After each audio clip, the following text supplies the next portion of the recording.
Let me show you how to make this. The first thing you're going to do is a square knot. I'm not going to go into a full explanation here on the different kinds of knots and how to do them, but if you do want to learn more about macrame and the different knots you can do, I have a video that shows all of those, so be sure to check that out. And you're going to continue making square knots next to each other to go across the entire row.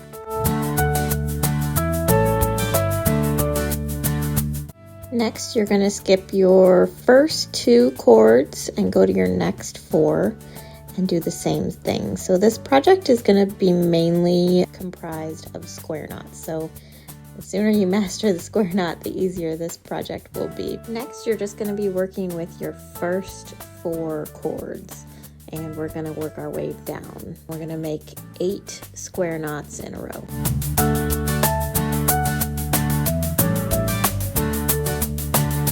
Now, instead of going to your next 4, you're going to go to the 4 on the other side and do the exact same thing that you did on the left side on the right side.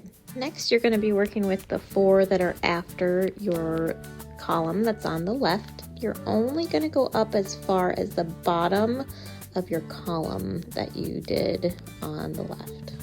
And you're only going to do 1 square knot, and then you're going to move to your next 4 and do the same thing to work your way across those cords in the middle that we didn't do anything with yet. Next, you're going to skip 2 cords and go to the next 4 and do a square knot, and that's going to connect your column of square knots to that first middle square knot that you did. And then you're going to just keep doing that across, and then you're just going to do another row of square knots and just work your way across like we've been doing. Next, you're going to take a piece of cord. I made mine about 1 foot long. This next knot we're going to do is called a double half hitch. Again, I'm not going to go into a ton of detail here. Basically, what you want to do is keep that cord that you pinned in a straight line, and all the cords that are hanging down, you're going to wrap around twice.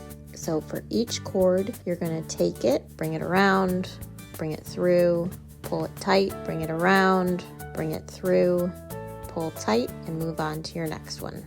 And you're just going to keep doing that same thing, work your way across. Next, you're going to cut the remaining cord and unwind it to create your fringe. You can be done there if you want, but I'm going to add a little hanger at the top of mine. That'll make it a little easier to hang on the wall. And there you go, all done. All that's left is to add your picture.